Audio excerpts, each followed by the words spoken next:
Zornet TV toujours au Mondial de l'automobile à Francfort. Sur le stand d'Audi, impossible de ne pas vous montrer ce SUV assez incroyable. En fait, il s'agit d'un concept car, l'e-tron Quattro. C'est un SUV dont vous avez déjà parlé sur le site. Le premier pour la marque, 100% électrique, à garantir une autonomie de 500 km. Voilà donc un modèle qui devrait concurrencer le Model X de Tesla. Et on va donc découvrir un petit peu l'intérieur parce que ce SUV, il propose beaucoup d'originalité.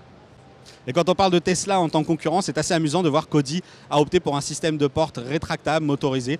C'est très amusant, mais à l'intérieur, c'est véritablement très bluffant puisque le Virtual Cockpit qu'on connaît maintenant sur la marque, sur plusieurs véhicules de la marque, est ici remplacé par des écrans OLED d'une qualité assez incroyable. L'intérieur est complètement épuré, c'est très futuriste. Et Audi nous garantit que dans cette finition, en fait, eh bien, ce concept car ressemblera d'assez près à ce que sera la version finale.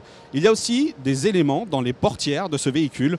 Ici, des écrans OLED encore, qui seront en fait des systèmes qui remplaceront les rétroviseurs, puisque vous le voyez, il n'y a pas de rétroviseur sur ce concept car. L'image sera directement captée par des caméras présentes dans les ailes du SUV. Ce sera sans doute un peu perturbant, mais c'est forcément très original.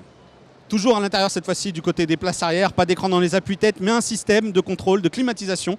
Là encore, à technologie OLED, tactile. Et l'OLED, on en reparle du côté des feux d'éclairage, puisque les feux de stop, mais aussi les feux à l'avant utilisent cette technologie OLED. Pour l'avant, il y a en plus du Matrix laser, une évolution de toutes les technologies de chez Audi.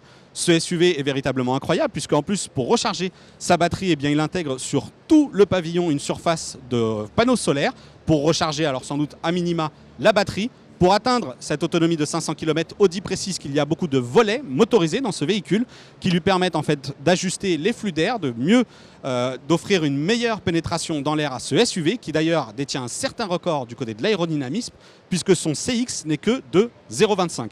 Grosso modo, ce SUV, s'il fallait conclure, eh bien, c'est tout simplement la vitrine technologique de Audi. Toutes les technos sur lesquelles le constructeur travaille actuellement et qui seront disponibles dans 2 ans sont dans ce e-tron concept.